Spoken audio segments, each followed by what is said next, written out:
wabarakatuh. Perkenalkan, nama saya Anisha Momina dengan NIM 200320015. Nah, pada video kali ini saya akan membahas materi tentang budaya risiko dan aspek fundamental manajemen risiko. Nah, yang pertama sekali yang akan saya bahas di sini yaitu tentang budaya risiko. Jadi, apa sih itu budaya risiko? Nah, jadi budaya ataupun peduli risiko ataupun risk awareness culture adalah suatu pola perilaku semua personil ataupun pegawai dalam berinteraksi dan berpersepsi pada suatu organisasi yang mempertimbangkan risiko dalam setiap proses pengambilan keputusan dan cara melakukan pekerjaan secara berkelanjutan. Keberhasilan mengomunikasikan ataupun mengintegrasikan manajemen risiko dalam sebuah organisasi tidak terletak pada tekniknya, akan tetapi tergantung pada seluruh pegawai organisasi selaku pengambil dan pengelola risiko pada organisasi tersebut. Jumlah pegawai, karakter individu, sikap ataupun attitude, dan keterampilan dari masing-masing pegawai yang berbeda dalam organisasi menuntut adanya budaya organisasi, di mana setiap orang dituntut untuk menjadi pimpinan resiko atas setiap tugas yang diemban kepadanya, karena setiap pegawai bertanggung jawab atas setiap kegiatan dan hasil kerjanya tersebut. Lalu, bagaimana dengan tahapan pengembangan budaya resiko itu sendiri?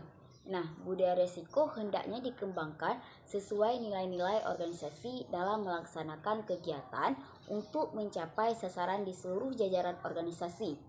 Budaya risiko diwujudkan melalui pemahaman dan pengelolaan risiko sebagai bagian dari setiap proses pengambilan keputusan di seluruh tingkatan organisasi. Untuk tahapan pengembangan budaya risiko yang dapat dijadikan panduan adalah sebagai berikut.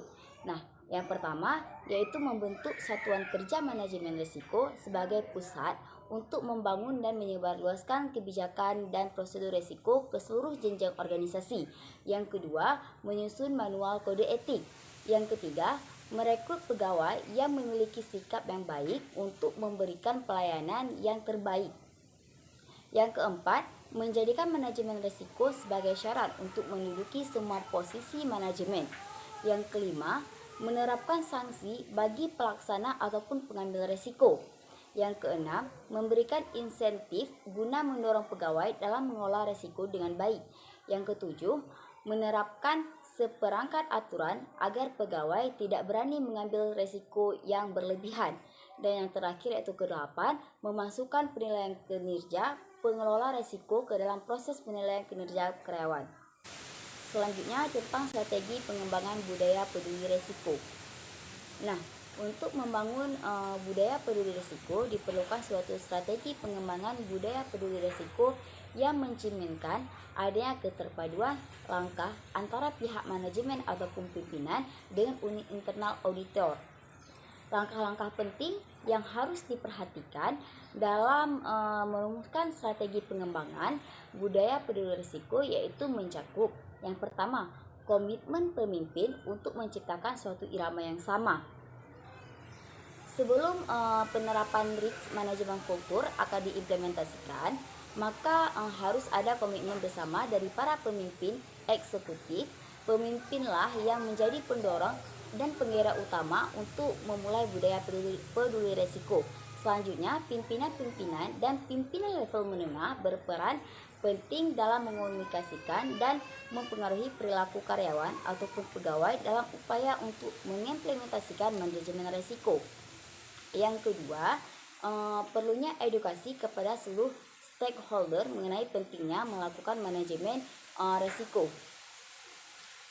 Sampaikan pemahaman kepada pegawai bagaimana potensi kerugian jika tanpa manajemen risiko. Lakukan workshop dan training manajemen risiko untuk pimpinan di berbagai level organisasi, bahkan stakeholder lainnya seperti supplier dan partner. Hal ini supaya stakeholder yang berkaitan dengan organisasi kita dapat melakukan manajemen risiko dengan standar yang sama. Nah, yang ketiga, knowledge sharing. Lakukan kegiatan bersifat knowledge sharing mengenai manajemen risiko, di mana karyawan dapat saling berbagi pengetahuan dan pengalaman mengenai manajemen risiko.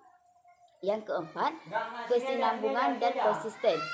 sesuatu aktivitas yang akan menjadi budaya ataupun kultur jika dilakukan secara terus-menerus dan konsisten dalam jangka waktu yang panjang. Oleh karena itu, agar manajemen kultur tercipta, maka harus terdapat komunikasi yang konsisten mengenai pentingnya manajemen risiko dalam aktivitas keseharian, sehingga orang akan konsisten dalam melakukan manajemen risiko dalam aktivitasnya. Yang kelima, ketepatan metode pengembangan manajemen risiko. Jika organisasi mengekspektasikan supaya orang-orang di dalamnya melakukan manajemen risiko, maka harus diciptakan suatu pendekatan yang jelas terhadap manajemen risiko tersebut. Prosedur harus didokumentasikan, disosialisasikan untuk kemudian diimplementasikan dalam keseharian pengambilan keputusan. Hal ini supaya jelas dan tidak terjadi kebingungan mengenai langkah apa yang harus diambil. Dan yang kedua, di sini saya juga akan membahas tentang manajemen perubahan. Bagaimana sih yang dimaksud dengan manajemen perubahan? Jadi, manajemen perubahan adalah wujud pendekatan melalui suatu proses untuk mengubah individu, tim, dan organisasi yang berlangsung secara terus-menerus untuk memperbaharui sebuah organisasi. Perubahan ini berhubungan dengan arah, struktur, dan kemampuan untuk organisasi tersebut tetap survive dan bahkan mencapai puncak berkembangan menuju kondisi yang lebih baik di masa depan. Nah, manajemen perubahan ataupun change management sering dikaitkan dengan manajemen sumber daya karena yang menjadi objek utama perubahan adalah sumber daya manusia. Nah, change management dalam suatu organisasi umumnya dilakukan dengan perubahan kebijakan yang sederhana sehingga kebijakan yang kompleks dan berpengaruh terhadap perubahan organisasi. Lalu, apa tujuan dari manajemen perubahan? Perubahan bertujuan agar organisasi tidak menjadi statis, melainkan dinamis dalam menghadapi perkembangan zaman, kemajuan teknologi, dan di bidang pelayanan yang berkualitas.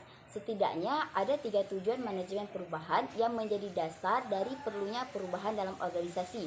Di antaranya adalah sebagai berikut. Yang pertama, untuk mempertahankan keberlangsungan hidup organisasi, baik itu jangka pendek maupun jangka panjang.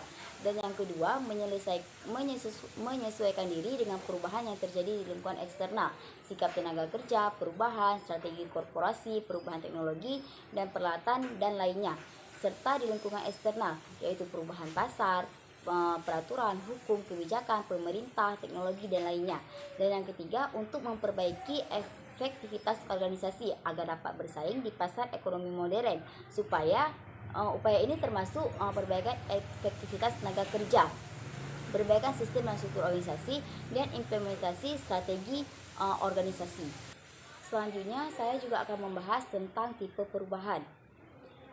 Perubahan terdiri dari 3 tipe yang berbeda, di mana setiap tipe memerlukan strategi manajemen perubahan yang berbeda pula. 3 macam perubahan tersebut adalah: yang pertama, perubahan rutin, di mana telah direncanakan dan dibangun melalui proses organisasi. Yang kedua, perubahan peningkatan, yaitu yang mencakup keuntungan atau nilai yang telah dicapai organisasi. Yang ketiga, perubahan inovatif yang mencakup bagaimana organisasi memberikan pelayanannya. Dan yang terakhir dari materi saya hari ini yaitu tentang tingkatan manajemen perubahan dalam organisasi. Seperti yang sudah disinggung sebelumnya, bahwa secara umum change management merupakan upaya untuk menata dan mengelola organisasi ke arah yang diinginkan. Sehingga dalam sebuah organisasi terdapat beberapa tingkatan manajemen perubahan. Di antaranya yaitu yang pertama, perubahan individu. Tingkatan ini adalah tingkat yang paling dasar dari sebuah proses change management. Setiap individu memang selalu akan mengalami perubahan, namun perubahan tersebut tidak secara otomatis ke arah yang diinginkan. Disinilah peran pemimpin organisasi untuk mengatur arah perubahan individu agar sejalan dengan tujuan organisasi, sehingga change management di sini bisa dikaitkan dengan ilmu psikologi, di mana pimpinan akan berorganisasi memahami perilaku individu sehingga dapat menentukan perubahan seperti apa yang layak untuk dirinya. Misalnya saja menentukan kapan waktu yang tepat untuk mengajar keterampilan baru pada seorang dan bagaimana perubahan tersebut dalam melekat pada diri individu tersebut. Yang kedua, perubahan organisasi. Manajemen organisasi dalam organisasi ini berkaitan erat dengan manajemen proyek.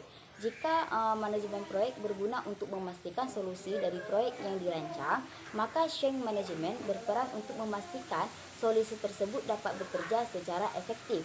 Pimpinan harus memastikan sumber daya mana yang perlu berubah untuk kepentingan keberhasilan proyek dan upaya perubahan seperti apa yang harus dilakukan untuk tujuan tersebut. Dan yang ketiga, perubahan kemampuan organisasi. Pada tingkatan ini, change management berperan secara langsung untuk mengelola organisasi agar secara efektif mampu beradaptasi dengan perubahan dunia ataupun lingkungan organisasi. Change management di sini bisa lebih kompleks, mencakup segala aspek organisasi. Misalnya, pimpinan memberikan perubahan terhadap metode pengukuran kinerja sebelumnya yang dinilai tidak dapat mempengaruhi untuk mendukung tercapainya target organisasi. Sehingga inisiatif seorang pimpinan di sini sangat dibutuhkan demi mencapai kemajuan organisasi tersebut. Oke, cukup sekian materi dari saya hari ini. Saya akhiri dengan wabillahi taufiq wal hidayah. Wassalamualaikum warahmatullahi wabarakatuh.